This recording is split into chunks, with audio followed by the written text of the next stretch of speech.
What should you eat during the day in order to fuel your goals and make sure you are 100% on track? Now, in the real world, like 90% of us are going to have 9 to 5 jobs. So a lot of how you eat and how you train is going to be dictated by essentially what is paying the bills, and we have to give priority to that. So looking at it, first off, I would say, what are your specific goals? So if it's going to be endurance and you're looking to train for an Ironman or something and you need quite high calories, I would look to make sure we can get some sort of snacks throughout the day.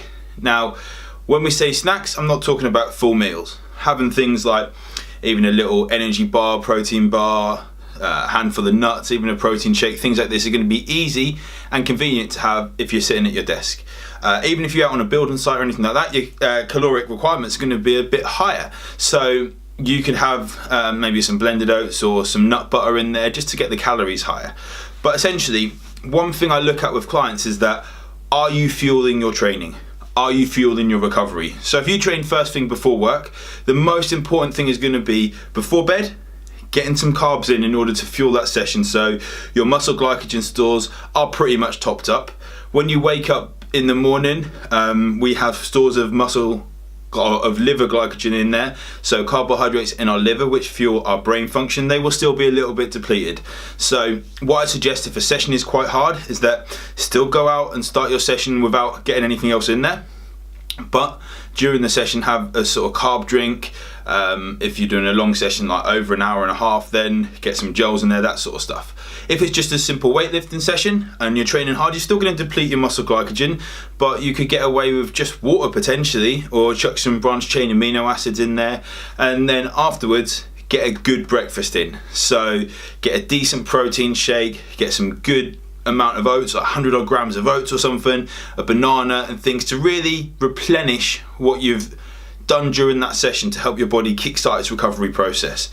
Now during the day, I've been in jobs before where people would frown on me if I had a protein shake, yet they're sitting there in a meeting having biscuits, having loads of sugar in their tea and a Snickers bar in the other hand. Okay, the thing that you need to look at is that communication is key. Letting people know why you're doing things. People are always going to have a bit of a frown because they can't do it themselves sometimes. So if you're preparing your meals, why do you want to eat that again? Like, why do you want to bring this in? Because you want to be healthy and you want to eat for your goal.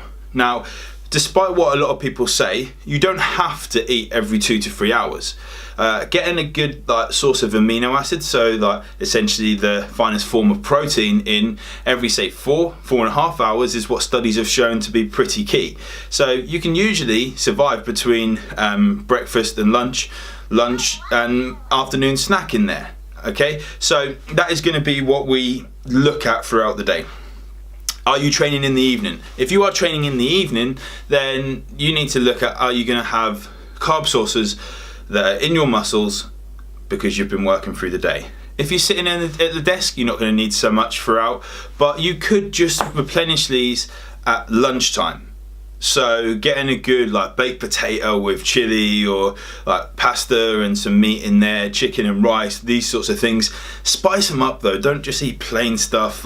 Get some decent recipes, get some Nando sauce on there, some spices and loads of things like this, because they're going to help you enjoy your food, and there's nothing more important than that. Yes, you could be a robot and eat the same thing day after day after day, but there's no reason you can't enjoy your food, whether you're training for an Ironman or training for a photo shoot. And again, in the evening, if you're training in the evening, you've fueled yourself at lunchtime, maybe a little snack as soon as you leave work, like a banana or something just to top yourself up, and half a protein shake. But afterwards, get some protein in and get some carbohydrates in. If you can't get both of them, carbohydrates are going to be more important than the protein. I'll get to that in another video. And in the evening, when you get home, don't worry about the clock. Just because it's past 6 o'clock, you still can eat carbohydrates. Get some carbohydrates in there.